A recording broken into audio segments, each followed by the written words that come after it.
السلام عليكم ورحمة الله وبركاته. الحمد لله نحمده ونستعينه ونستغفره ونعوذ بالله من شرور أنفسنا ومن سيئات أعمالنا من يهده الله فلا مضل له ومن يضلله فلا هادي له وأشهد أن لا إله إلا الله وحده لا شريك له وأشهد أن محمدا عبده ورسوله أما بعد. அன்பிற்குரிய சகோதர சகோதரிகளே, மிக்க மேலானவன் என்கிற சூரத்துல் அலாவுடைய விளக்கங்களை தொடராக நாம் அறிந்து வருகிறோம்.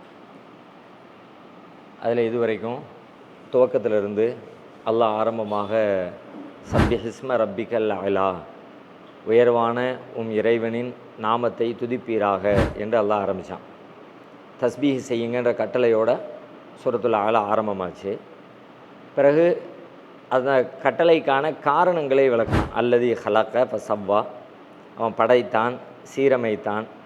வல்லதி கத்தர ஃபஹதா, படைத்த படைப்புகள் இயங்குவதற்கு தேவையான இயங்கு விதிகளை நிர்ணயித்தான், அவற்றிற்கு வழிகாட்டினான். வல்லதி அஹ்ரஜல் மர்ஆ, அவன் மேய்ச்சல் நிலங்களை வெளிப்படுத்தினான். ஃபஜஅலஹு ஹுசா அன் நஹ்வா, பிறகு அவற்றை காய்ந்த சருகுகளாக மாற்றிவிட்டான். இது எல்லாமே அதற்கான காரணங்களாகவே சொல்லிட்டு வந்தான். அல்லாஹ்வை தஸ்பீஹ் செய்யணும்னா ஏன்னா இவ்வளவு செஞ்சுருக்கிறான் அல்லாஹ் அப்படின்னு அந்த காரணங்களை பட்டியல் போட்டுகிட்டே வந்தான். பிறகு நுக்ரி ஊக்க ஃபலா தன்சா, உமக்கு நாம் ஓதி காட்டுவோம், நீர் அதை மறக்க மாட்டீர் அப்படின்னு சொன்னான். இதுவும் அந்த காரணங்களுடைய மற்றொரு வகை. மேலே சொன்னதெல்லாம் பொதுவாக படைப்புகளை படைத்து படைப்புகளுக்கு செய்த நியாமத்துகளை, அதில் இறைவனுடைய ஆற்றலை அல்லாஹ் பேசினான். அடுத்து இந்த வசனம் ஆரம்பிக்கும் பொழுது இந்த வசனத்தில் அதையெல்லாம் எப்படி அல்லாஹ் ரப்புல் ஆலமீன் திறம்பட உருவாக்கி பாதுகாத்து வளர்த்து வருகிறானோ, அதுபோல் அவனது மார்க்கத்தையும் அல்லாஹ் ரப்புல் ஆலமீன் பாதுகாப்பான்னு என்ன கருத்துப்பட உங்களுக்கு கொடுத்துருக்கிற இந்த வேதம் அது உங்களை விட்டு அழிஞ்சிடாது, நீங்கள் மறந்து போயிட மாட்டீங்க, அதை நிலைப்படுத்த வேண்டிய பொறுப்பு நமக்கு இருக்கிறது அப்படின்னு சொல்லிட்டு, அதுவும் இந்த மனிதர்களுக்கு செய்திருக்கிற நன்மை தான். நபிகளார் அவங்களுக்கு அருளப்பட்ட வேதத்தை மறந்துருந்தாங்கன்னா இப்போ நமக்கு இன்றைக்கி அந்த மார்க்கம் முழுமையாக கிடச்சிருக்காது. அப்போ அதுக்கு நம்ம அல்லாஹ்வுக்கு தஸ்பீஹ் செய்யணும். ரசூலுல்லாவுக்கு மறக்காமல் ஆக்குனது நமக்கு அல்லாஹ் செஞ்சுருக்கிற ஒரு அருள். ரசூலுல்லா குரானில் பாதியை மறந்துருந்தாங்கன்னா குரானில் பாதி செய்து நமக்கு கிடைக்காம போயிருக்கும். நம்ம நேர்வழியில் முழுமையாக இல்லாமல் தட்டெழிஞ்சு நிற்கிற ஒரு சூழல் வந்திருக்கும். அப்படியெல்லாம் இல்லாமல் நபிகளார அல்லாஹ் அவங்களுடைய கல்பை பாதுகாத்தது இந்த மனித குலத்திற்கு செய்திருக்கிற ஒரு பேரருள். எனவே அல்லாஹ்வை நாம் துதிக்க வேண்டும் என்கிற அடுத்து அதனுடைய அந்த காரணங்களின் பட்டியலிலேயே அடுத்த செய்தியை சொல்லியிருக்கிறான். பிறகு இல்லா மாஷா அல்லாஹ், அல்லாஹ் நாடியதை தவிர என்று அங்கே ஒரு செக் வைக்கிறான் அல்லாஹ். அது என்ன? அல்லாஹ் தௌஹீதுடைய எல்லையை பேசுகிறான். எதுவாக இருந்தாலும் அல்லாஹ் சொல்லக்கூடிய விஷயங்களாக இருந்தாலும் இதை செய்வேன் அதை செய்வேன் அப்படி செய்வேன் இப்படி செய்வேன், எல்லாமே அவனுடைய விருப்பத்தின் பார்ப்பட்டது. எதை அவன் இப்படி இருக்கணும்னு நினைக்கிறானோ அதை இருக்க வைப்பான், எதை அழிக்கணும்னு நினைக்கிறானோ அதை அழிச்சிருவான், எதை நினைவில் இருக்கணும்னு நினைக்கிறானோ அதை நினைவில் இருத்தி வைப்பான், எதை மறக்க செய்யணும்னு நினைக்கிறானோ அதை மறக்க செஞ்சிருவான். அல்லாஹ்வுக்கு எல்லா ஆற்றலும் இருக்கிறது என்று அல்லாஹ்வுடைய அந்த தௌஹீதின் வரம்பை, அல்லாஹ்வுடைய அந்த ஆற்றலின் அதிகாரத்தின் எல்லையை அல்லாஹ் அந்த வசனத்தில் அடுத்த வசனத்தில் பேசினான். பிறகு அதுக்கு அடுத்த வசனம், இப்போ நம்ம பார்க்க போகிற வசனம் அதுக்கு அடுத்த வசனம், இன்னஹு யஅலமுல் ஜஹ்ர வமா யஹ்ஃபா, அவன் பகிரங்கமானதையும் வெளிப்படையானதையும் மறைவானதையும் அறிகிறான். இவ்வளவு செய்திகளை சப்பீஸ்ம ரப்பிக்கல் ஆலாவுக்கான காரணங்களை பார்த்துட்டே வந்துட்டு இப்போ அடுத்ததாக கடைசிக்கும் இதுக்கும் நீங்கள் கம்பேர் பண்ணி பாருங்கள், அதனுடைய தொடர்ச்சி நமக்கு விளங்கும். எப்படி விளங்குது? அல்லாஹ்வுடைய அதிகாரத்தின் வரம்புகளை பேசுனா இல்லா மாஷா அல்லாங்கிற வார்த்தையில் வசனத்தில். இப்போ அந்த வரம்புகளை பற்றிய ஒரு கூடுதல் விளக்கத்தை அடுத்த வசனத்தில் பேசுகிறான். வரம்புனா என்ன? அதை கேட்டவுடனே நமக்கு என்ன தோணுது? அல்லாஹ் நினச்சதை செய்வான் அப்படின்னா ஏதோ ஒரு தான் தோண்டித்தனமாக செய்கிற மாதிரி ஒரு துவனி அதுக்குள்ளே வருதுல்ல. அவன் நினச்சதே செய்வான்யா, அது அவன் இஷ்டம். இப்படி சொல்லக்கூடிய எல்லா இடத்துலையுமே அது ஒரு மரியாதையை பெற்று தரும்னு சொல்ல முடியாது. இப்போ மனிதர்களுக்கு இடையிலே பேசிக்கிட்டு இருக்கும்போது அவன் நினச்சதை செய்கிறான் அப்படின்னு சொல்வது அவங்களுக்கு புகழா இகழா? அவங்களுக்கு புகழ் கிடையாது. அவங்களை இகழ்வதற்கு தான் பெரும்பாலும் இந்த மாதிரி சொற்களை பயன்படுத்துவோம். ஒரு கோணத்தில் பார்த்தா இது அப்படியான ஒரு தோற்றத்தை தருகிறது. இல்லா மாஷா அல்லாஹ் நம்ம யோசிக்கும் போது அவன் நினைச்சது செய்வான் அப்படின்னா அப்போ அவன் நினைக்கிறது ஒரு தான் தோண்டித்தனமானதோ என்பதை போன்ற ஒரு ஒரு ஒரு கருத்து அதில் வெளிப்படுவதற்கு வாய்ப்பு இருக்கிறது. அந்த வாசலை அல்லாஹ் இந்த வசனத்தில் அடைக்கிறான். அவனுடைய அதிகாரத்தில் நினைச்சதை செய்வான் தான், ஆனால் நினைச்சது நீ நினைக்கிற மாதிரி ஏறுக்குமாறானது இல்லை, தான் தோன்றித்தனமானது இல்லை, அறியாமையில் விருப்பத்தின் பார்ப்பட்டதில்லை. இன்னஹு யஅலமுல் ஜஹ்ர வமா யக்ஃபா, அவனுக்கு எல்லாம் தெரியும்பா, ஞானத்தின் பார்ப்பட்டது. அல்லாஹ் உன்னை மறக்க செய்கிறான்னா அறிவோடு மறக்க செய்கிறான், சும்மா விருப்பு வெறுப்பின் அடிப்படையில் மறக்க செய்யலை. அவனுக்கு எதை மறக்க செய்யணும்ன்ற அறிவு இருக்கிறது, எதை நினைவுபடுத்தணுங்கிற அறிவு இருக்கிறது. அப்ப எல்லாவற்றையும் பற்றிய உள்ளதை, புறத்தை, அகத்தை, வெளிப்படையை அனைத்தையும் குறித்த ஞானம் இருக்கிற காரணத்தினால் அந்த ஞானத்தின்படி எதை நிலைபெற செய்ய வேண்டும், எதை அழிக்க வேண்டும், எதை நினைவில் வைக்க வேண்டும், எதை மறக்கடிக்க வேண்டும் என்பதை ஞானத்தின்படி அல்லாஹ் செய்கிறான் என்று மேல சொன்ன வசனத்துக்கு விளக்கமாக அடுத்த வசனத்தை ஆரம்பிக்கிறான். இன்னஹு யஅலமுல் ஜஹ்ர வமா யக்ஃபா, அவன் வெளிப்படையானதையும் அறிகிறான், மறைவானதையும் அறிகிறான் அப்படின்னு. அந்த வசனத்தின் தொடர்ச்சியின்படி பார்த்தால் இந்த கருத்து இதிலிருந்து கிடைக்கிறது. ஆனால் அதை தாண்டி தனித்து இந்த வசனத்தை நம்ம பார்த்தோம்னா, இந்த வசனம் ஒரு தௌஹீதுடைய அல்லாஹுவை பற்றிய அறிவின் மிக முக்கியமான ஒரு விஷயத்தை நமக்கு விளக்கி தருகிறது. தௌஹீதில் பல விஷயங்கள் இருக்கிறது. அல்லாஹ்வை அறிந்து கொள்ளுதல் என்கிற அந்த தௌஹீதிய அல்லாஹ் தனித்தவன், அவனுக்கென்று சில பண்புகள் இருக்கிறது. அவனிடம் இருக்கிற பண்புகள் அவனிடம் இருப்பதை போல அவனை தவிர வேறு யாரிடமும் இல்லை என்று நம்புவதே தௌஹீதாக இருக்கிறது. அந்த தௌஹீதை பல வகைகளில் அல்லாஹ் விளக்குகிறான். இதுல ஒரு வகையில விளக்குகிறான். அவனை பத்தி என்னன்னு கேட்டா, அவனுக்கு எல்லாம் தெரியும் அப்படின்னு நீங்க நம்பணும். அவனுக்கு எல்லாம் தெரியும், எல்லாம்னா எல்லாம் தான், எல்லாம் தான், அதுல விதிவிலக்குக்கு வேலையே கிடையாது. ரகசியமா இருக்கிறது அதுவும் தெரியும், வெளிப்படையா இருக்கிறது அதுவும் தெரியும், எல்லாம் தெரியும். இப்படி நாம அல்லாஹுவை நம்ப வேண்டும் என்கிற இறைவனை பற்றிய நம்பிக்கையை நமக்கு அல்லாஹ் கற்றுத்தரகிறான். ஆமன்து பில்லாஹ் சொல்றோம்ல, அல்லாஹ்வை நம்புறதுன்னு. அல்லாஹ்வை எப்படி நம்புறது அப்படிங்கிற விஷயம் இங்க புரிய வைக்கப்படுகிறது. இதை நாம கரெக்டா புரிஞ்சுக்கிட்டோம், நம்ம வாழ்க்கையில புரிஞ்சுக்கிட்டோம் அப்படின்னு சொல்லி சொன்னா கண்டிப்பா வாழ்க்கை தலைகீழா மாறும். இது பயானுக்கு சொல்றது இல்லை, சொற்பொழிவுக்காக சொல்லப்படும். ஆனா சொற்பொழிவுல நம்ம சொல்லிக்கிட்டே இருக்கிறோம். சில வார்த்தைகள் இப்ப நமக்கு சொல்றதுக்கு தயக்கமா இருக்கு. என்னன்னு கேட்டா, திரும்ப திரும்ப சொன்னதுனால அது ஒரு வேல்யூலெஸ் வார்த்தையா மாறி போயிடுச்சு. ஆமா, எல்லாரும் சொல்றது தானே, அது தெரிஞ்சது தானே அப்படின்னு. அப்ப நீங்க அந்த அடிப்படையில் புரிஞ்சிக்க கூடாதுன்றதுக்காக நான் அழுத்தி சொல்றேன். இந்த வார்த்தையை, அல்லாஹ்வுடைய இந்த பண்பை நீங்க கரெக்டா மனசுக்குள்ள இறக்கிட்டீங்கன்னா கண்டிப்பா லைஃப்ல சேஞ்ச் இருக்கு, வாழ்க்கையில ஒரு பெரிய மாற்றம் இருக்கிறது. அதனாலதான் நீங்க பாருங்க, குர்ஆன்ல ஏராளமான இடங்கள்ல இந்த பண்பை திரும்ப திரும்ப திரும்ப அல்லாஹ் பேசுறான். திரும்ப திரும்ப பேசுறாங்கன்னா அது ஏன் பேசுறான்னு ஏற்கனவே பார்த்துட்டோம். மீண்டும் மீண்டும் பல்வேறு வகைகளில், பல்வேறு கோணங்களில், பல்வேறு சூழ்நிலைகளில், பல்வேறு மனநிலைகளில் மனிதன் எப்படிப்படியெல்லாம் இருப்பானோ எல்லா கட்டத்தையும் உள்ளடக்கிற மாதிரி திருக்குர்ஆனை தொடர்ந்தீங்கன்னா நூற்றுக்கணக்கான வசனங்கள். உதாரணத்துக்கு சிலதை பார்த்துட்டு நம்ம அடுத்த விஷயத்துக்கு போகலாம். 14வது அத்தியாயம் 38வது வசனம். இதே கருத்துப்பட அமைந்திருக்கிற குர்ஆனுடைய வசனங்களை நினைவூட்டலுக்காக 14:38 சூரா இப்ராஹிம். இது எந்த தொடர்ச்சியில் இருக்குதுன்னு கேட்டா, அந்த சூராவுடைய பெயரே இப்ராஹிம். இப்ராஹிம் அலைஹிஸ்ஸலாத்துடைய பெயர்ல தான் அந்த சூறாவே அல்லாஹ் தந்திருக்கிறான். இப்ராஹிம் அலைஹிஸ்ஸலாத்துடைய பிரார்த்தனை அந்த சூறாவோட முக்கியமான இடம் பெறுகிறது. இப்ராஹிம் அலைஹிஸ்ஸலாம் என்ன பண்றாங்க, தன்னை மனைவி மக்களை கொண்டு போய் அல்லாஹ் கட்டளையிட்ட அந்த இடத்துல பாலைவனத்தில் விட்டுட்டு அங்கிருந்து வர்றாங்க. தனியா பிள்ளைங்க மட்டும் நிற்கிறாங்க, மனைவி மக்கள் மட்டும் இருக்கிறாங்க, வேற யாருமே இல்லை. ஒதுங்கிறது கூட ஒரு இடம் இல்லை, ஒரு மரமட்டைகள் கூட இல்லை, குடிப்பதற்கு தண்ணீர் இல்லை, வாழ்வதற்கான எந்த வாய்ப்பும் முகாந்திரமும் ஒதுங்கிறதுக்கு கூட ஒரு நிழல் இல்லை.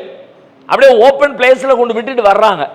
அப்படி விட்டுட்டு வந்தாலும் அல்லாஹ்வுடைய கட்டளைக்கேற்ப விட்டுட்டோம், வேற வழி இல்லை, இறைவனின் வார்த்தைகளுக்கு செவி கொடுத்தே ஆகணுங்கிற அடிப்படையில் செயல்படுத்திட்டாங்க, கட்டுப்பட்டுட்டாங்க. கட்டுப்பட்ட இப்ராஹிம் அலைஹிஸ்ஸலாம் கட்டுப்பட்டதற்கு பிறகு அல்லாஹ்விடத்தில் கோரிக்கை வைக்கிறாங்க. ஃபர்ஸ்ட் எப்போதுமே மேல இருக்கிறவங்கள்ட்ட ஒபே பண்ணிடணும், நான் ஏத்துக்கிறேன், அதுக்கு பிறகு உங்களுடைய நியாயங்களை, உங்களுடைய தேவைகளை, உங்களுடைய கோரிக்கைகளை அதை அடுத்து வைக்கணும். ஃபர்ஸ்ட் ஏத்துக்கிட்டேங்கிறத நீங்க ஆர்டர் பண்ணணும், அதை ஒத்துக்கணும் நீங்க. அது உலகத்திலே மனுஷனே அப்படிதான் விரும்பலாம், மனிதர்களே மனித சட்டங்களே அப்படிதான் வச்சிருக்கிறாங்க. ஏத்துக்க, முதல்ல கட்டுப்படி, ஏத்துக்கிட்டேன்னு சொல்லு, அதுக்கப்புறம் உன்னுடைய தேவை, இயலாம, பலவீனம் அதையெல்லாம் சொல்லி எக்ஸ்கியூஸ் கேளு, அது ரெண்டாவது விஷயம். இப்போ இப்ராஹிம் அலைஹிஸ்ஸலாம் ஒபே பண்ணிட்டாங்க, கட்டுப்பட்டுட்டாங்க, கொண்டு வந்து விட்டுட்டாங்க. விட்டுட்டு அங்கிருந்து கொஞ்சம் தூரம் தள்ளி வந்துட்டாங்க. வந்து நின்று அல்லாஹ்விடத்துல கையேந்துறாங்க. அவங்களுக்காக வேண்டி, ரப்பனா இன்னி அஸ்கன்து மின் துர்ரியதி பிவாதின் கைரி தி ஸர்இன் இன்த பைத்திகல் முஹர்ரம் ரப்பனா லியுகீமுஸ் ஸலா ஃபஜஅல் அஃஇதத்தம் மினன் நாஸ் தஹ்வி இலைஹிம் வர்ஸுக்ஹும் மினஸ் ஸமராத் லஅல்லஹும் யஷ்குரூன் ரப்பனா இன்னக தஅலமு மா நுக்ஃபி வமா நுஅலின் வமா யக்ஃபா அலல்லாஹி மின் ஷைஇன் ஃபில் அர்லி வலா ஃபிஸ் ஸமா. ஒரு நீண்ட பிரார்த்தனை செய்றாங்க. யா அல்லாஹ், இந்த இடத்துல வந்து விட்டுட்டேன், உன் பைத்துல் ஹரமுக்கு பக்கத்தில், உன் வீட்டுக்கு பக்கத்தில் வந்து என் பிள்ளைங்களை குடியமர்த்திட்டேன், அவங்க தொழுகிறதுக்காக, அவங்க நன்றியுடையவங்களா இருக்கிறதுக்காக மக்களுடைய கவனத்தை அவங்களின் பக்கம் திருப்பு, அவங்களுக்கு தேவையான உணவுகளை, கனிவர்க்கங்களை, சாப்பாடுகளை எல்லாத்தையும் அவங்களுக்கு கொடு. இப்படியே செஞ்சுக்கிட்டே வர்றாங்க. அதுல 3வது வசனத்துல அல்லாஹ் சொல்றான், ரப்பனா இன்னக்க தஅலமு மா நுஃபீ வ மா நுஅலின். எங்கள் இறைவனே, நீ நாங்கள் வெளிப்படுத்துவதையும் நாங்கள் மறைத்திருப்பதையும் நீயே அறிகிறாய். ஒமா யக்ஃபா அலல்லாஹி மின் ஷைஇன் ஃபில் அர்லி வலா ஃபிஸ் ஸமா. வானத்திலோ பூமியிலோ அல்லாஹ்விற்கு மறைவானது எதுவுமே இல்லை. இறைவா, உனக்கு மறைஞ்சது எதுவுமே இல்லை. இப்ப நான் சிலது சொல்றேன், நான் சொல்றதுனால நான் சொல்றது மட்டும்தான் செய்தின்னு இல்லை, நான் சொல்லாத பல உள்ள கிடக்கைகள் உள்ளே கிடக்கிறது. உள்ளுக்குள்ள என்னை அழுத்திக்கிட்டு இருக்கிற பல உண்மைகள் உள்ள கிடக்கிறது. எனக்கே தெரியாத உண்மைகள் கூட உனக்கு தெரிஞ்சிருக்கிறது. எல்லாம் உனக்கும் தெரிகிறப்பே அப்படின்னு அல்லாஹ்விடத்துல கையேந்துறாங்க. அப்ப சொல்வது எப்படி சொல்றாங்க? இப்ப நம்மளுடைய பிரார்த்தனைகளுடைய ஒழுங்குகள் இதெல்லாம் நம்ம கவனிக்கணும். அல்லாஹ்விடத்துல சும்மா நம்முடைய தேவைகளை மட்டுமே கேட்கறதுங்கிற அந்த லெவலில் நின்றக்கூடாது. அதை தாண்டி அல்லாஹ்வுடைய ஆற்றலை, கண்ணியத்தை, மகத்துவத்தை, பிரார்த்தனைகளை வெளிப்படுத்தணும். உனக்கு தெரியும் அல்லாஹ், நீ எல்லாத்தையும் அறிஞ்சவனா இருக்கிறாய் ரப்பே, அறிஞ்சவனா இருக்கிறாய் ரப்பே அப்படின்னு சொல்றதுல என்ன செய்தி இருக்குன்னு நினைக்க கூடாது. அதுதான் ஒரு அடிமைத்தனத்தின் வெளிப்பாடு. அதான் இப்ராஹிம் அலைஹிஸ்ஸலாம் செய்றாங்க. ரப்பனா இன்னக்க தஅலமு மா நுஃபி வ மா நுஅலின்.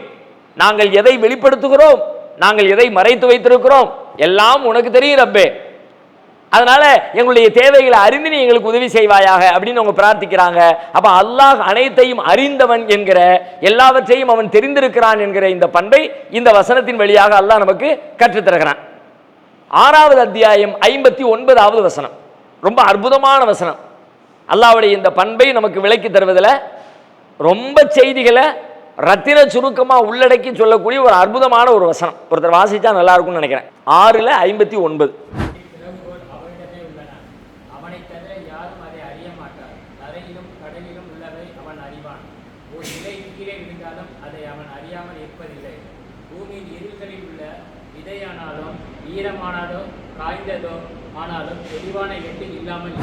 மீண்டும் அதை நல்லா கவனிங்க, நிதானமா பாருங்க. வேகமா படிக்க சொன்னோன்னு நம்ம படிச்சிருவோம்.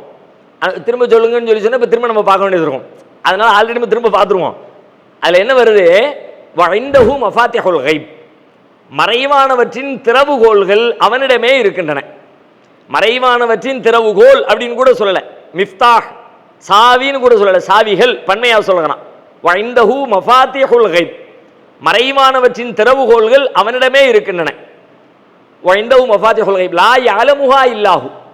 அவனை தவிர வேறு யாரும் அதை அறிய மாட்டார்கள். மறைவானது யாருக்கும் தெரியாது, அது தெரிஞ்சவன் அவன் மட்டும்தான். லா யஅலமுஹா இல்லாஹு வ யஅலமு மா ஃபில் பர்ரி வல் பஹர். கடலில் இருப்பதும் தரையில் இருப்பதும் எல்லாம் அவன் அறிகிறான். வ யஅலமு மா ஃபில் பர்ரி வல் பஹர் வ மா தஸ்குத்து மின் வரகத்தின் இல்லா யஅலமுஹா. ஒரு இலை கீழே விழுவதானாலும் அவன் அறியாமல் விழுவதில்லை. வ மா தஸ்குத்து மின் வரகத்தின், எந்த இலையும் கீழே விழுவதில்லை, அவன் அறியாமல். அல்லாஹ்வுக்கு தெரியாம ஒரு இலை கூட நம்ம வீட்டில் இருக்கிற மரத்தினுடைய, நம்ம வீட்டு வாசல்ல அப்பந்தான் முளைச்சு வந்திருக்கிற ஒரு 2 கிளைகளோடு இருக்கக்கூடிய இலைகள்ல எத்தனை இலை காஞ்சிருக்குது, எத்தனை இலை விழுந்திருக்குன்னு நம்மளால கண்காணிக்க முடியல. நாம போய் நேரில் பார்த்தா கூட தெரிஞ்சுக்க முடியல. பாதிக்கு மேல மொட்டையானதுக்கு பிறகு என்ன இப்படி ஆயிடுச்சு அப்படின்னு தோணுது. ஒரு சிங்கிள் இலை விழுந்தா நமக்கு தெரியுமா? ஒரு சிங்கிள் இலை வளர்ந்தா நமக்கு தெரியுமா? எதுவும் தெரியாது. ஆனா அல்லாஹ் சொல்றான், அவனுடைய அறிவு ஞானம் எப்படிப்பட்டது? ஒமா தஸ்குத்து மின் வரகத்தின் இல்லா யஅலமுஹா.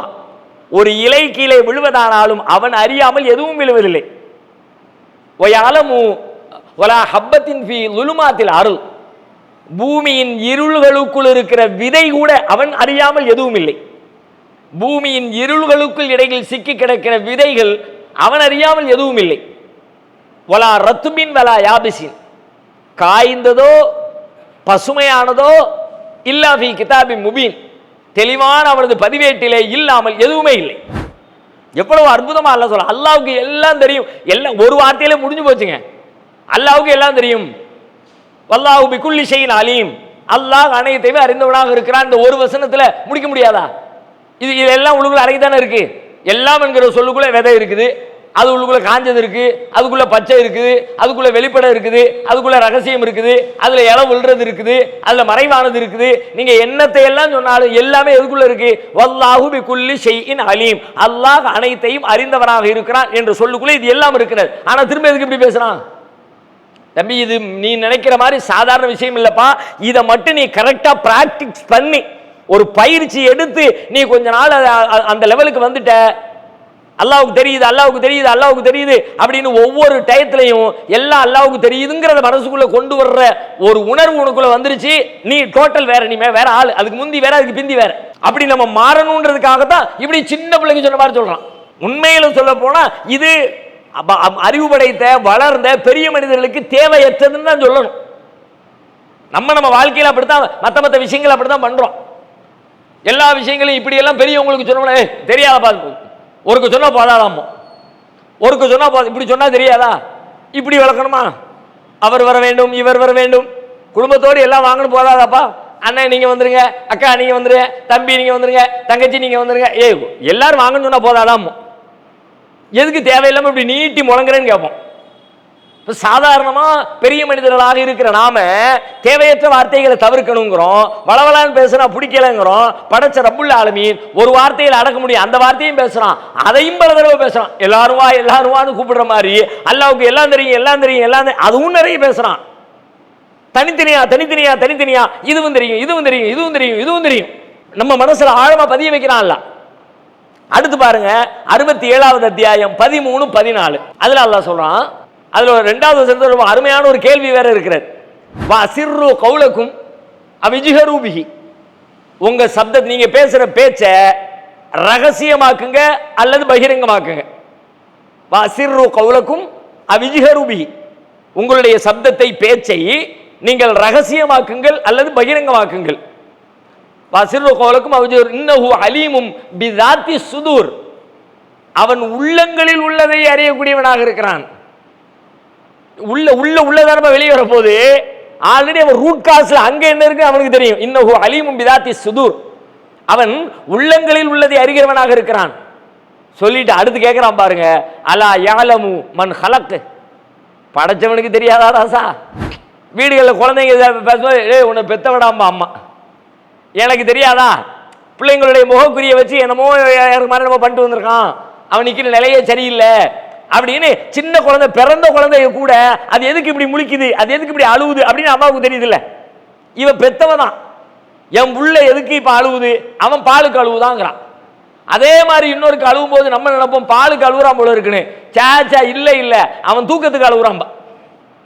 நம்ம தேவையில்லாம எதையும் சொல்லி பெரிய அறிவாளி மாதிரி காட்டிக்கார புள்ள அழுவுதான்னு சொன்னதோடு நிப்பாட்டிட்டா நல்லது.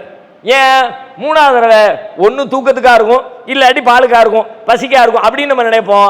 அப்போ இல்லைங்க தூக்கமும் இல்லை பசியும் இல்லை, வேற என்ன என்னமோ கொசு கொசு கடிச்சிருக்குமா இருக்கும் அப்படி 3வது. இந்த 3 தான் போல இருக்குது அப்படின்னு பார்த்தா 4வது திரும்ப வருவான். இப்போ எதுக்கு அழுகுறான்? இந்தா ஒன்றுக்கு இருந்துட்டு அந்த அந்த தொட்டில் ஈரமா இருக்குல்ல, அது நச நசன் இருக்கு, அதுக்கு தான் அழுகுதான். ஒரு அழுகதான் பெத்தவா, அவ்வளவுதான்.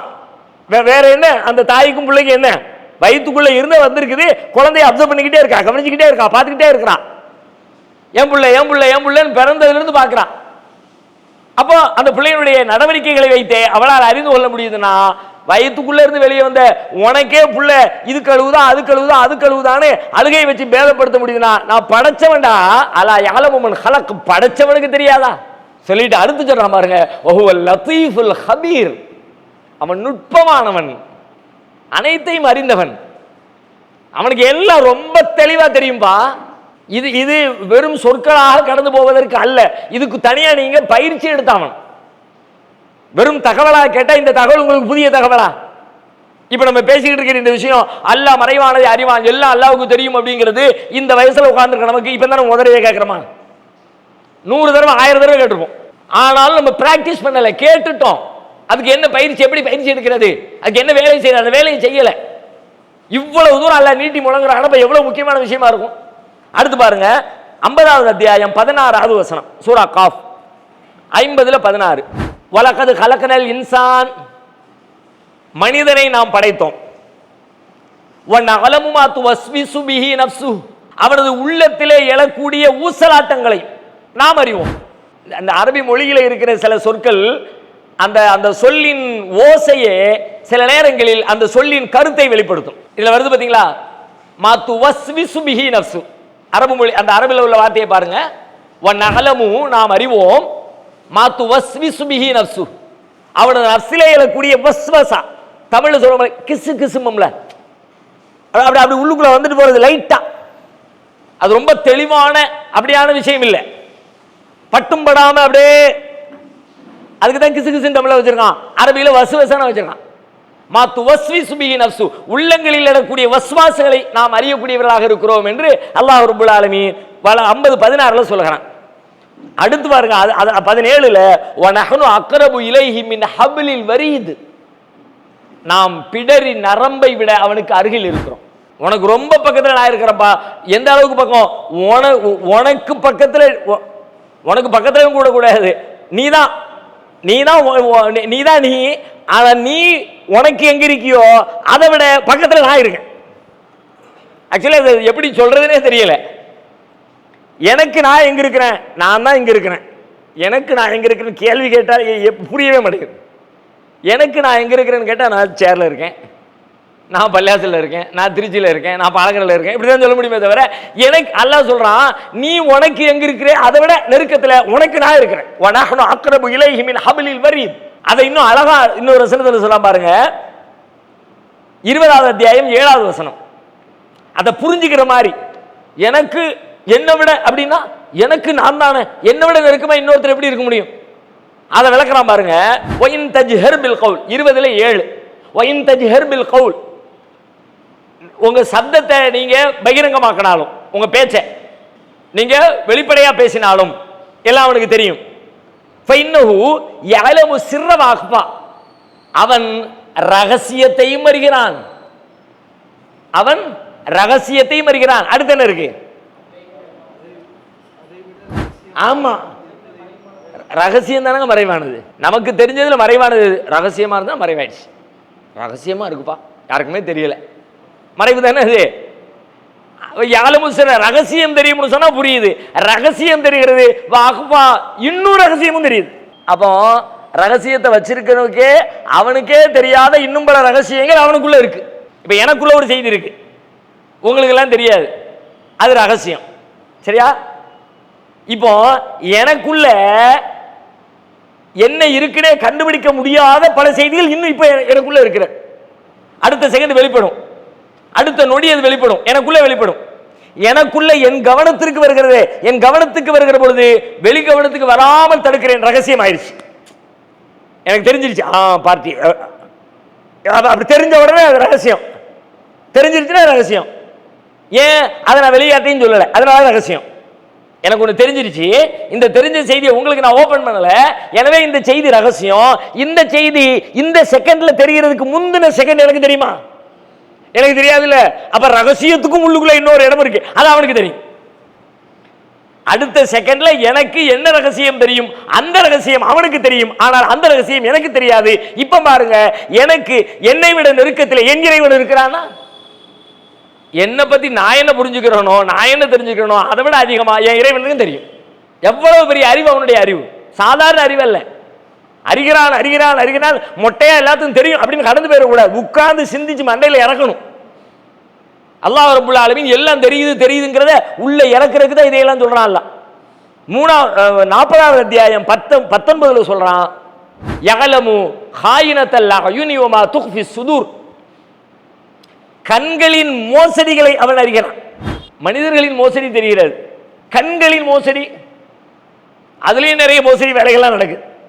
கண் அசைவிலே வேலையை முடிச்சிடறான். யஅலமு ஹாயினத்தல் அயுன் வ மா துக்ஃபி சுதூர், உள்ளங்கள் மறைத்திருப்பதையும், உள்ளங்களில் மறைந்து கிடப்பது அது வேற வசனத்தில் சொல்லிவிட்டான். உள்ளங்களுக்குள்ளே கிடக்குது, அதுவும் தெரியுது. இப்ப இது என்னது? வ மா துக்ஃபி சுதூர், உள்ளம் மறைச்சு வச்சிருக்கிறது அதையும் அவன் அறிகிறான். 2:230 இது இந்த லிஸ்ட்டை மட்டுமே நீங்க பாத்தீங்கன்னா அது அவ்வளவு இருக்குது, எல்லாத்தையுமே பார்த்து முடியாது. குர்ஆன் அவ்வளவு செய்திகளை பேசுகிறது. 2:235 ஒரு எச்சரிக்கையோட முடிக்கிறான் அல்லாஹ், யஅலமு மா ஃபீ அன்ஃபுசிக்கும் ஃபஹதருஹு, உங்கள் உள்ளங்களில் உள்ளதையும் அவன் அறிவான். அது ஒரு பெரிய வசனம், அதில் உள்ள கடைசி துண்டு. யஅலமு மா ஃபீ அன்ஃபுசிக்கும், உங்கள் உள்ளங்களில் உள்ளதையும் அவன் அறிவான். ஃபஹதருஹு, அவனை பயந்து கொள்ளுங்கள், எச்சரிக்கையா இருங்க. நான் தெரியும் தெரியும் தெரியும் சொல்றது சும்மா தெரிஞ்சு வச்சிருக்கிற இன்ஃபர்மேஷன் ஆளுன்னு நினைச்சுக்காது தம்பி. அதுக்கு என்ன அர்த்தம்? பயந்துக்கின்றதுக்கு என்ன அர்த்தம்? வெறும் டேட்டா கலெக்ட் பண்ணி வச்சிருக்க ஆள் நினைச்சுக்கிறியா? நான் இந்த கம்ப்யூட்டர் சென்டரில் போய் சர்டிஃபிகேட் வச்சிருப்பானே, நான் டேட்டா ஆப்ரேட்டர்னு வச்சிருப்பானே, அந்த மாதிரி அல்லாஹ் டேட்டா ஆப்ரேட்டர். உன் கண்ணில் என்ன இருக்கு, உன் கல்வில என்ன இருக்குது, உன் சத்தத்தில் வெளிப்படுத்தல என்ன இருக்கு, ரகசியத்தில் என்ன இருக்குது, பூமியில மேல என்ன இருக்கு, இலை எத்தனை இருக்கு, காஞ்சிருக்கா பச்சையா இருக்கா, அதெல்லாம் டேட்டா என்கிட்ட இருக்கும்னு வெறும் டேட்டா ஆப்ரேட்டர் இல்லை. நான் தெரிஞ்சு வச்சிருக்கோம்னா தொலைச்சு விடுவோம், தொலைச்சிங்கிறான். நான் தெரிஞ்சு வச்சிருக்கிறேன்னா சும்மா தெரியல, தெரிஞ்ச ஒன்னையும் அதுக்கு நீ என்கிட்ட பதில் சொல்லணும். இதே ஏன் செஞ்ச, அதே ஏன் செஞ்ச, அதே இதுக்கு மறைச்ச, இதே இதுக்கு வெளிப்படுத்தின, எல்லாத்துக்கும் ஆன்சர் பண்ண வேண்டிய தேவை இருக்குது. அப்படி வச்சிருக்கேன் நான். இது இப்படி நம்ம அல்லாஹ் புரியணும். அல்லாஹ்வுக்கு எல்லாம் தெரியுமே, எல்லா பத்தியும் கேள்வி கேட்பானே.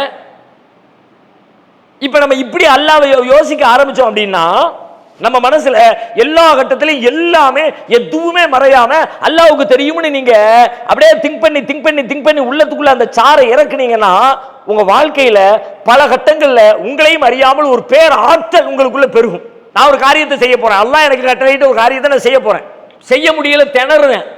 என் ரப்பு பார்க்கறான், வெறும் பார்வையாளனா இல்ல, என் ரப்புக்கு தெரியுது, இது என் ஓனருக்கு தெரியுது. ஒரு வேலைக்கு அனுப்பி விட்டாரு, அவர் ஃபுல் பவர் உள்ள ஆளு, அவர் அமைச்சர்ப்பா, என்ன நடந்தாலும் அவர் பார்த்துக்குவார். உள்ள தைரியமா உள்ள இறங்கணும்.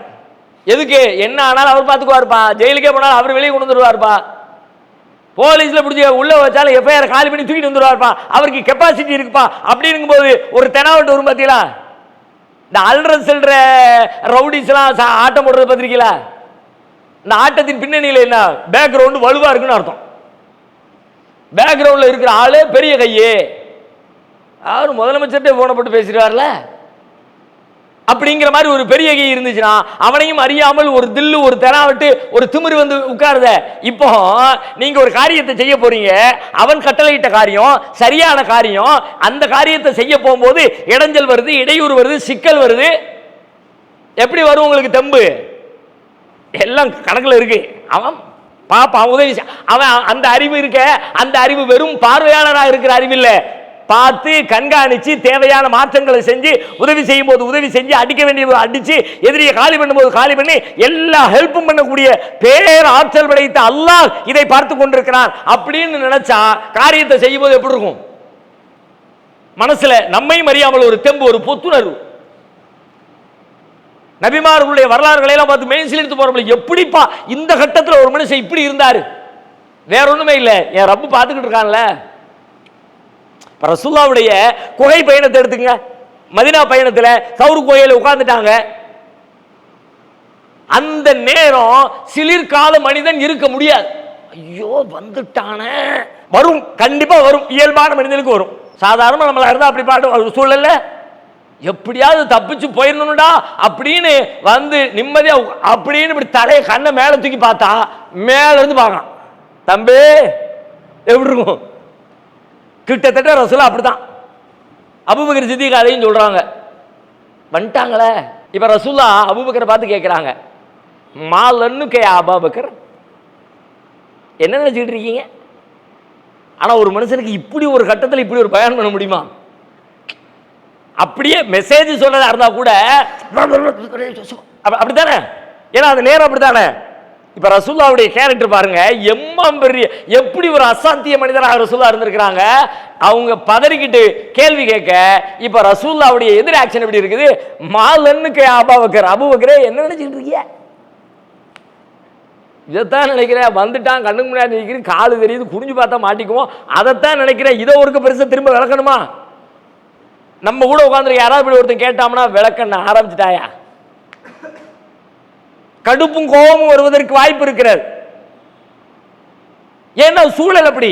ரசூலுல்லாஹ்வுக்கு அந்த சூழல் எதுவுமே பண்ணல, அவங்களுடைய உள்ளத்துல ஒரு சிறு சலனத்தை கூட ஏற்படுத்தல அப்படின்றது எதிர்கேள்வியில இருந்து வருது. மாவன்னுக்கே அபூபக்கர், என்ன நினைக்கிறீங்க அபூபக்கரே?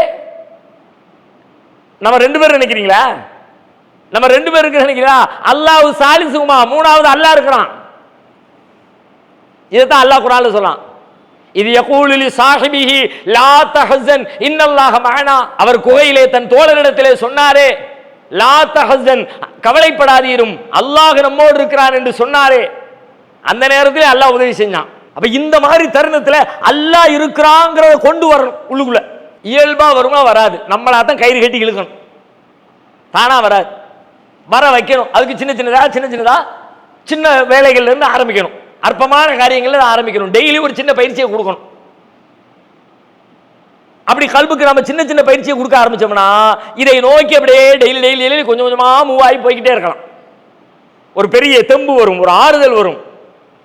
எதுவும் வீணானது இல்லை, எதுவும் வீணா போயிட போறது இல்லை அப்படிங்கிற ஒரு நம்பிக்கை பிறக்கும். அவ்வளவு ஏன் நம்ம தப்பே செஞ்சிடறோம். மார்க்கத்தில் பாவ மன்னிப்பு நிறைய வலியுறுத்தப்பட்டிருக்குல்ல. எப்பமெல்லாம் பாவ மன்னிப்பு, நீங்க பாவமே செய்யல நன்மை செஞ்சிருக்கோன்னு நினைச்சு சந்தோஷப்பட வேண்டிய நேரத்தில் கூட பாவ மன்னிப்பு கேளுன்னு சொன்ன மார்க்கம் இஸ்லாம். பாவ மன்னிப்புங்கிறது எப்போ? பொது அறிவில் யோசிச்சா பாவங்கள் செய்கிறவன் பாவ மன்னிப்பு கேட்கணும், அப்படித்தானே? தொழுது முடிச்சிட்டிய, சலாம் கொடுத்தாச்சு, என்ன சொல்லுவியா? அஸ்தகுஃபிருல்லா, ஐயோ தொழுது விட்டோமே, அஸ்தகுஃபிருல்லா, ஐயோ தொழுது விட்டோமே, அஸ்தகுஃபிருல்லா, ஐயோ தொழுது விட்டோமா. அங்கே எதுக்கு அஸ்தகுஃபிருல்லா? அப்படிதான் இந்த அஸ்தகுஃபிருல்லா இருக்க பாவ மன்னிப்பு இருக்குத, வாழ்க்கையிலே பாவ மன்னிப்பு தான், எல்லா இடத்துலையும் பாவ மன்னிப்பு தான். மக்கள் எல்லாம் இஸ்லாத்தில் பால் வந்துட்டாங்க, அஸ்தகுஃபிருல்லா சொல்லுங்க. அல்ல ரசூலுல்லாஹ் காலத்தில் எல்லா மக்களும் வர்றாங்க, அப்பா அப்படியே மகிழ்ச்சியும் சந்தோஷமும் கொண்டாட வேண்டிய நேரத்தில் இதா ஜா நஸ்ருல்லாஹி வல் ஃபத்ஹ் வராயித்தன் நாஸ யதுகுலூன ஃபீ தீனில்லாஹி அஃப்வாஜா ஃபஸப்பிஹ் பிஹம்தி ரப்பிக வஸ்தக்ஃபிருஹு. மக்கள்லாம் கூட்டம் கூட்டமா தீனுக்குள்ள வரதை பார்த்தோம், அஸ்தகுஃபிருல்லா சொல்லுங்க. அப்ப அஸ்தகுஃபிருல்லா பாவ மன்னிப்பு தேடுகிற இடம் இஸ்லாத்திலே ரொம்ப உயர்வான இடம். உங்கள் தேவைகளுக்காக பிரார்த்தனை செய்வதை விட உங்கள் தேவைகளின் பொழுதெல்லாம் பாவ மன்னிப்பு கேளுங்கள் என்று ரசூலுல்லாஹ் கற்று தர்றாங்க. இப்ப கடுமையான வெயில் இருக்கு, மழை பெஞ்சா நல்லா இருக்குமே, எல்லாருக்கும் தேவை இருக்கிறது. மழையத்தா என்று கேட்பது ஒரு வகை, யா அல்லாஹ் என்னை மன்னிச்சிடுறப்பே என்று கேட்பது அதை விட சிறந்த நிலை. அப்படிதான் கேட்க சொன்னாங்க. மழை தொழுகைங்கிறதே பாவ மன்னிப்பு தான். மழை தொழுகைக்கு முன்னாடி பின்னாடி எல்லாமே பாவ மன்னிப்பு தான். பாவங்களுக்காக மன்னிப்பு கேளு. அப்ப துன்பத்திலே பாவ மன்னிப்பு, இன்பத்திலே பாவ மன்னிப்பு, வெற்றியிலே பாவ மன்னிப்பு, நன்மையிலே பாவ மன்னிப்பு, தொழுகையிலே பாவ மன்னிப்பு, எல்லா இடங்களிலும் பாவ மன்னிப்பை கேட்டல் என்பது அல்லாஹ்வுக்கும் அடியானுக்கும் இடையில இருக்கிற இந்த அடிமைத்தனத்தை, நான் ரொம்ப அடிமை தான், நான் இயலாதவன் தான், நான் பலகீனத்தில் உள்ளவன் தான், நான் தப்பு செய்யறவன் தான், உன் கிருபை இல்லாட்டி உன் கருணை இல்லாட்டி என்னால் தப்பிக்க முடியாதுதான் என்கிற உணர்வை நம்முடைய உள்ளத்தில் பசுமையாக்குவதற்கு பாவ மன்னிப்பு இஸ்லாத்தில் ரொம்ப வலியுறுத்தப்பட்டிருக்கிறது. நெசமா நீங்க பாவ மன்னிப்பு கேட்கிற ஒரு மனிதராக இயல்பாக மாறணும்னா உங்க கல்வில அல்லாஹ் பார்க்கறான், அல்லாஹ் கவனிக்கிறான், அல்லாஹ் பார்க்கறாங்கிற உணர்வு வரணும். தப்பே செஞ்சிட்டீங்கன்னா டக்குன்னு விழுந்துருவீங்க. தப்பு செஞ்ச யாருதான்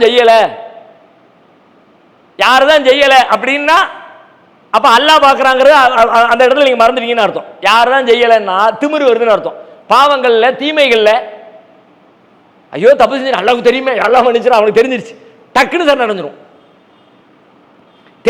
தெரியலன்னு வச்சுக்கோங்க, முடிஞ்ச வரைக்கும் ஒப்பேத்தி பார்ப்போம், எவ்வளோ வாணி உனக்கு தெரிஞ்சிருக்குன்னு தெரியலையே. அது வரைக்கும் நீ காலையில் 8 மணிக்கு என்ன செஞ்ச முடிஞ்சில்லையே, எல்லாம் தெரியும் சொல்லு. எல்லாம் தெரியுமா, எல்லாம் தெரியுமா தெரியாதா? நம்ம எதுக்கு தேவையெல்லாம் வாழணும்? ஒருவேளை அவனுக்கு கொஞ்சம் தான் தெரிஞ்சு நம்ம கூட சொல்லிடக்கூடாது. அது இல்லைங்க, அந்த தெருவுக்கு டீ குடிக்கும், வேற என்ன செஞ்சு சொல்லு, அவ்வளோதாங்க. அவன் வாயிலிருந்து எவ்வளோ வருதோ அது மட்டும்தாங்க, வேற ஒன்றுமே இல்லையே. அதுக்கப்புறம் இன்னொரு ஸ்டெப் வந்தோம்னா, போனியா கடற்கராங்க திரும்பி போயிட்டா டப்பா மூடிய கழட்டி கடல் வாயில் தூக்கி போட்டியா? கடல் மிட்டாய் மட்டும் தான். பக்கத்தில் பால்கோவா இருந்துச்சு, அதையும் தூக்கி தின்னிய, அதையும் பார்த்துட்டானா எல்லாம் தெரிஞ்சிருச்சுன்னா கடைசியில் வேற வழியே இல்லை, டக்குன்னு சார் நடந்துருவான். இது நீங்க அவனை கூப்பிட்டு விசாரிக்கும் போது சில நேரத்தில் விசாரிக்க தேவையில்லை. தம்பி என்ன செஞ்சீங்க? ஒன்றும் செய்யலையே, எடு அந்த சிசிடிவி ஃபுட்டேஜ் எடு, தம்பிக்கு ஐயா மன்னிச்சிருங்கன்றான். அங்க ஒண்ணுமே பேச்சுவார்த்தைக்கு வேலையே கிடையாது. ஏன்? எல்லாம் தெரிஞ்சிருச்சு. சிசிடிவி ஐயோ அக்கு வேற ஆணி வேற டோட்டலா மாட்டிட்டா, இனிமே போட்டு தப்பிக்கிறதுக்கு ட்ரை பண்ண வேலையே இல்லை. இப்ப அல்லாஹ்வுக்கு முன்னாடி டோட்டல் அரெஸ்ட். கல்புக்குள்ள என்ன நினைச்சேன் தெரிஞ்சிருச்சு அவனுக்கு. இதை சொன்னா அவன் பெரிய ஆளு பாராட்டு தெரிஞ்சிருச்சு அவனுக்கு. என் கல்புக்குள்ளதான் வந்துச்சு, ஆனா நான் மன்னிப்பு கேட்பேன். எப்ப கேட்பேன் தெரியுமா? என் ரப்புக்கு என் கல்புல உள்ளது தெரியும்னு நான் ஆழமா நம்பும் போது, ஐயோ நம்ம இப்படி நினைச்சிட்டோமே, இப்படி எல்லாம் பேசினா நம்மளை எப்படி பாராட்டுவாங்க தெரியுமா, நம்மளை எப்படி புகழ்வாங்க தெரியுமா, நான் என் கல்புக்குள்ளதான் நினைச்சேன், உலகத்துல யாருக்கும் தெரியல, ஆனா நான் மன்னிப்பு கேட்பேன். எப்போ? என் ரப்புக்கு அது தெரியுமே நான் நம்பும் பொழுது. எல்லா இடத்தையும் கண்ட்ரோல் பண்ணும். உங்களை போய் பேச விடாது, ஏமாத்த விடாது, லஞ்சம் வாங்க விடாது, மோசடி செய்ய விடாது, நிர்வாக சீர்கேடுகளுக்குள்ள உங்களை நுழையவே விடாது. என்ன எல்லா இடத்துலையும் அவன் பார்க்கறான், அவனுக்கு தெரியும், அவனுக்கு தெரியும், அவனுக்கு தெரியும், அவனுக்கு தெரியும். தெரியாதுன்னு நினைக்க போய் தானே தப்பு செய்றீங்க. நீங்க செய்யற தப்புல எந்த தப்பு தெரியும்னு நினைச்சிட்டு செய்றீங்க. தெரியாதுங்கிற தைரியத்துல தப்பு செய்யறோம். யாரும் இல்ல பார்த்து அப்படி அப்படின்னா என்ன அர்த்தம்? யார் கண்ணுக்கும் தெரியலன்னு தெரியுது அப்படின்னு நினைக்கும் போது செய்ய மாட்டோமே. முதலாளிக்கு தெரியுதுன்னு சொல்லு தெரியும் போதே டிமிக்கி கொடுக்கறது இல்ல. சிசிடிவியில மாட்டிக்குவோமோ நினைக்கும் போதே திருட நினைக்கிறது இல்ல. அதையெல்லாம் தாண்டிய ஒரு அறிவு படைத்தவனுக்கு எல்லாம் தெரியும்னு நினைச்சா நம்ம ஒழுங்கா கண்ட்ரோலா மாறுவோமா மாட்டோமா? கண்டிப்பா மாற வாய்ப்பு இருக்கிறது. அப்ப என்ன செய்யறது? ஒரு 2 வேலை செய்யலாம். என்ன செய்யலாம்? உங்களுக்கு தெரிஞ்சது சொல்லுங்களேன். என்ன செய்யலாம்? இப்ப இது இந்த பயானே இதெல்லாம் கேட்டாச்சு. இது மாதிரி 100 கேட்டாச்சு. அல்லாஹ்வுக்கு எல்லாம் தெரியும், அல்லாஹ் பார்க்கறான் பாரு, அல்லாஹ் கவனிச்சுக்கிட்டே இருக்கிறான், அல்லாஹ் அது கேள்வி கேட்பான், எல்லாத்துக்கும் தெரியுது. தெரியுது, சொல்றதெல்லாம் கரெக்டு தான், ஆனால் வரமாட்டேங்குதே. அல்லாஹ் பார்க்குறான் அப்படிங்கிறது வெறும் அறிவா இருக்கே தவிர உணர்வா மாறலையே. அல்லாஹ் பார்க்குறான் அப்படிங்கிறது இம்ப்ளிமெண்டேஷன், நடைமுறை வாழ்க்கைக்கு அது சேர மாட்டேங்குதே. எங்கேயோ ஒரு லேக் இருக்குதுல, அந்த இடைவெளியை சமாளிக்கிறது எப்படி, சரி செய்யறது எப்படி, என்ன செஞ்சா இதை நாம கொஞ்சம் கொஞ்சமாக ஒரே நாளில் நாம மனித புனிதர்களா மாறிவிட முடியாது. ஆனாலும் கொஞ்சம் முயன்றால் மாறுவதற்கு வாய்ப்பு இருக்கிறது. என்ன செஞ்சா மாறலாம்? பிரார்த்தனை ஒரு நல்ல வழி. அல்லாஹ்விடத்துல சரணடைதல். யா அல்லாஹ் நீ தான் எனக்கு கொடுக்கணும், கல்புகளை புரட்டுறவன் நீ தான், என் கல்பு அப்படி மாற மாட்டேங்குது, நீ எனக்கு உதவி செய். அல்லாஹ்விடத்திலே சரணடைதல் ஒரு நல்ல வழி. ஆழ்ந்த ஈடுபாட்டோடு கோரிக்கை வைத்தல். வேற அதெல்லாம் எல்லாட்ட கேட்கிறோம். முயற்சி செய்ய வை, அதை கண்டினியூ பண்ண வை, எல்லாத்தையும் அல்லாஹ்விடத்துல கேட்கிறோம். ஆக மொத்தத்தில் அல்லாஹ்விடத்தில் உதவி கேட்டல் என்பது ஒரு முக்கியமான ஒரு வழி. ஓகே, வேற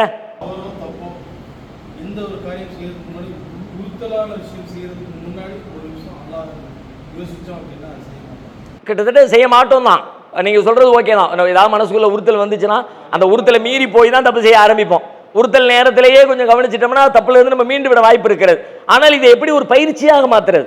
இது ஒரு பயிற்சி வகைக்குள்ள கொண்டு வந்து அந்த உணர்வை வரவழைப்பதற்கு எப்படி இதை ஒரு டூலாக கன்வெர்ட் பண்றது? எப்படி தகவல் இருக்குப்போம், இப்ப நாலேஜ் இருக்குப்போம், இந்த நாலேஜை நாம நடைமுறை வாழ்க்கையில் கொண்டு வந்து சேர்க்கிற அந்த சூழல், அந்த பயிற்சி. வேற ஏதாவது? அல்லாஹ்வை நினைத்தல், அல்லாஹ்விடத்திலே பிரார்த்தித்தல், அல்லாஹ்வை நினைத்தல். அப்பப்போ கிட்டத்தட்ட இப்ப சொன்ன எல்லாமே அல்லாஹ் நினைக்கிறதாம். அல்லாஹ்வுக்கு எல்லாம் தெரியும் என்பது அல்லாஹ் நினைக்கிறதாம். எப்படி நினைக்கிறது? இப்ப பொதுப்படையா இப்ப நீங்க சொன்னீங்கன்னா பொதுப்படையா நம்ம பழைய போல போயிடுவோம். ஆமா, அல்லாஹ்வை நினைக்கணும், அதுக்கு ஒரு சார்ட் வேணும்ல, அதுக்கு ஒரு விதி வேணும்ல. எப்படி நினைக்கிறது, எப்படி நினைக்கிறது, ஒரு நாளைக்கு காலையில் எப்படி, மதியானம் எப்படி, சாயங்காலம் எப்படி, அப்படி ஒரு பிளானை போட்டு நீங்க நினைக்கலாட்டி அடுத்த வாரம் வந்தோடனே யாரெல்லாம் நினைச்சீங்க? அவன் போகும்போதே நினைச்சேன், அவ்வளோதான். போகும்போதே நினைச்சேன், திரும்ப வரும்போது இவர் இப்போ கேட்பாரு அப்படின்னு நினைச்சேன். எனக்கு தெரிஞ்ச ஒரு 2 வழி எப்படி செய்யலாம் அப்படின்னு கேட்டா, மனதோடு போராடுகிற, மனசை அறுக்கிற, ரொம்ப சாதாரணமாக செய்ய முடியாத, அதே நேரத்தில் செய்யணும்னு முயற்சி எடுத்தோம்னா அல்லாஹ்வுடைய உதவியோடு செய்து முடித்து விட முடிகிற ஒரு செயல் என்ன அப்படின்னு கேட்டா, ஏன்னா இது கல்போடு நடத்துகிற போராட்டம் தான். அல்லாஹ்வை கண்ணுக்கு முன்னாடி பார்க்கல, மறைவான இறைவனை மறைவாகத்தான் நம்ம பயப்பட போறோம். நம்ம செய்யக்கூடிய நல்லறங்களை அல்லாஹ் கட்டளையிட்டிருக்கிற வெளிப்படையாக பொதுப்படையாக செய்ய வேண்டும் என்று கட்டளையிட்ட நல்லறங்களை தவிர்த்து ஒரு குறிப்பிட்ட எண்ணிக்கையிலான நல்லறங்களை யாருக்கும் தெரியாமல் ரகசியமாக செய்வது என்று ஒரு முடிவெடுங்க. ஒரு குறிப்பிட்ட எண்ணிக்கையில். நம்ம உள்ள எவ்வளவு ஃபசாது பிடிச்சி அலையுதுங்கிறது உங்களுக்கே தெரியும். எப்படி நாத்தம் பிடிச்சி நாறுது என்பதற்கு ஒரு சின்ன உதாரணம் நீங்க ட்ரை பண்ணி பாருங்க. தர்மம் செய்றீங்க அல்லது தொழுவுறீங்க, வேறு ஏதோ குர்ஆன் ஓதுறீங்க, திக்ர் பண்றீங்க, நல்லறங்கள் செய்றீங்க.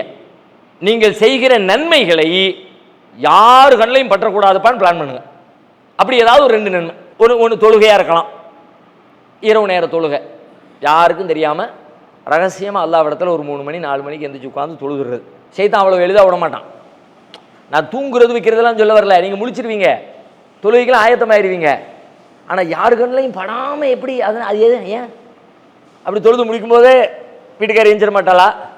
பையன் பாத்திரமா, அத்தா எங்க அத்தாலாம் 4 மணிக்கே எஞ்சி அப்படின்னு என் பிள்ளை என்னைய பற்றி நினச்சிட மாட்டானா? முடிஞ்சிச்சு, சாப்டர் க்ளோஸ். நீங்கள் தொழுது உங்களுக்கு நினைக்கிறியா?